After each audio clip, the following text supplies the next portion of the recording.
السلام عليكم ورحمة الله تعالى وبركاته. مرحبا بأعزائي الطلبة والطالبات في حصة جديدة سأتقدم لكم فيها في موضوع خاص بمادة الفيزياء، يعني leçon de la décroissance radioactive المستوى الثانية بكالوريا. إذن التمرين هو الآن ستجدونه أمامكم، يمكنكم قراءته بتأني ثم الإجابة عن الأسئلة، وبعدها يمكنكم مقارنة الأجوبة ديالي مع الأجوبة ديالكم. إذن على بركة الله. إذا فيما يخص السؤال الأول تنظن بأنه هذا سؤال يتعلق بالدرس، يمكنكم الرجوع إلى votre cours, donc voir cours. إذا فيما يخص c'est un noyau radioactif, c'est un noyau qui est instable, et donc lors de sa stabilité, pour être stable, il donc va donner naissance à une émission.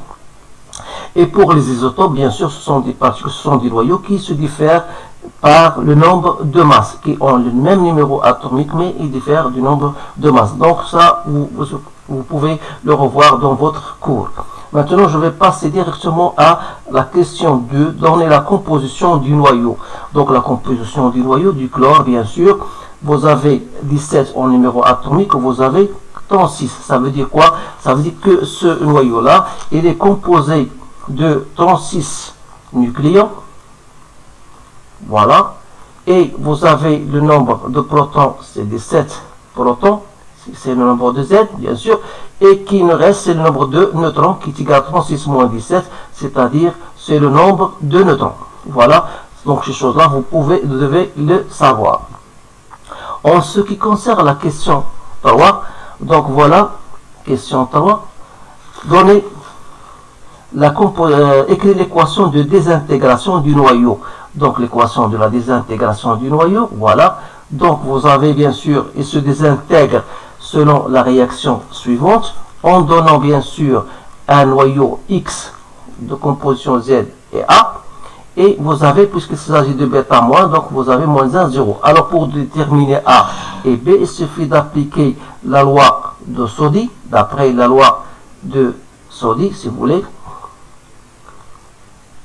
Voilà.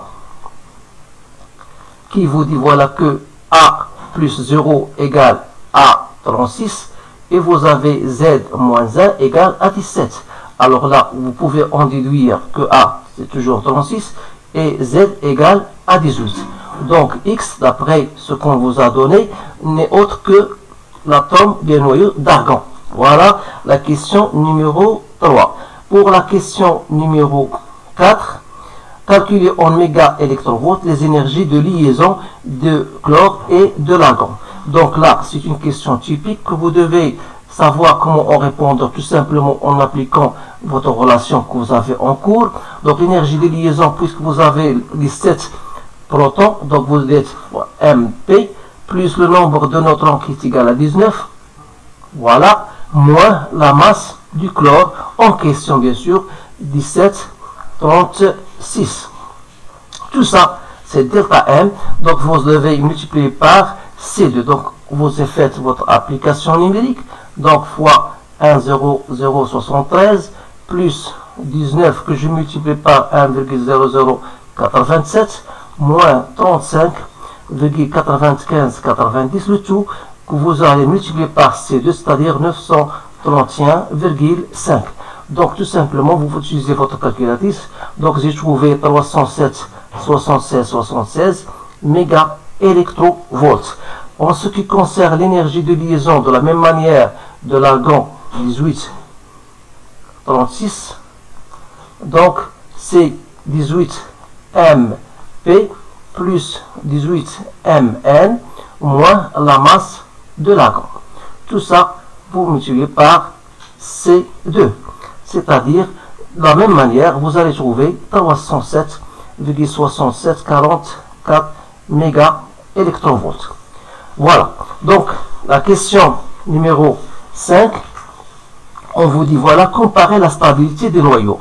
Alors, la stabilité des noyaux, il faut calculer, il faut comparer l'énergie de liaison, bien sûr, du chlore par nucléon, qui est égale, c'est l'énergie de liaison du chlore sur le nombre atomique, le nombre de masse qui est égal à 36, c'est-à-dire 307,7676 que je divise par 36. Donc vous allez trouver 8,549 mégaélectrovolts par nucléon. Alors,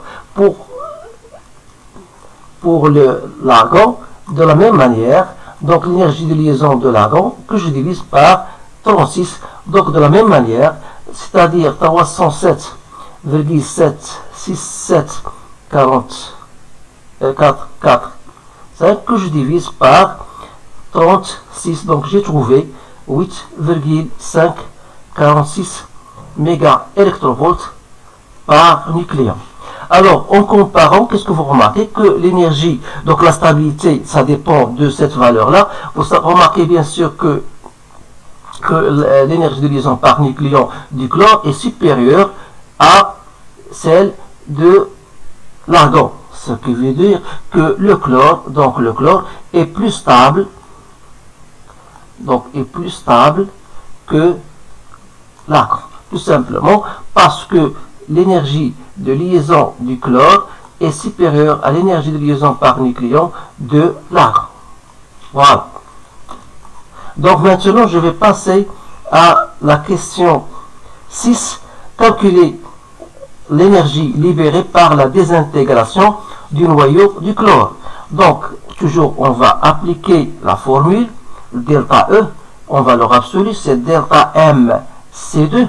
Donc, on a, d'après notre équation de désintégration, c'est la masse de moins 1, 0, ou bien de bêta moins, plus la masse de l'argon, moins la masse des réactifs chlore. Tout ça, je multiplie par C2. C'est-à-dire 0,0005, 5 d'après les valeurs qu'on vous donne, 35, 95, 77, moins 35,95, 90. Tout ça, vous allez multiplier par C2, c'est-à-dire 931,5. Donc, j'ai trouvé 0,6986 mégaélectrovolts. En ce qui concerne la question 7, on déduire delta E, l'énergie libérée par la désintégration d'une mole. Donc, qui dit une mole, c'est le nombre de particules, c'est-à-dire qu'on aura delta E', cette fois-ci, c'est le nombre, c'est Na, puisqu'il s'agit d'un noyau, le nombre de Na, on doit multiplier par Na, c'est-à-dire, voilà, delta E. Autrement dit, c'est 6,02 10 à la puissance 23 que vous allez multiplier par 0,6986. Donc, c'est bien 4,2 10 à la puissance 23 mégaélectrovolts. Maintenant, on va passer à la partie 2, qui est la datation d'une nappe d'eau. Donc, vous allez lire bien sûr le sujet. Donc, les questions rappelaient la loi de la désintégration, de la décroissance radioactive, donnant le nombre de noyaux restant à l'instant T. Donc, ça, vous le savez bien sûr que le nombre de particules, bien de noyaux restants à l'instant T est égal à N0, l'exponentielle de moins lambda T. Alors, ça, c'est la loi de la décroissance. Donc, si je passe à la question 2 directement, montrer que l'âge de la nappe est T égal. Donc ici, qu'est-ce qu'on va faire?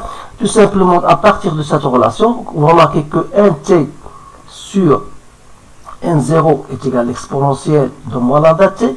Autrement dit, N0 sur N de T égale l'exponentielle de lambda T. Si je fais entrer le Ln, il n'y a rien, donc N0 sur N de T égale à lambda T. D'où, bien sûr, à partir de cette valeur, je vais revenir en sachant que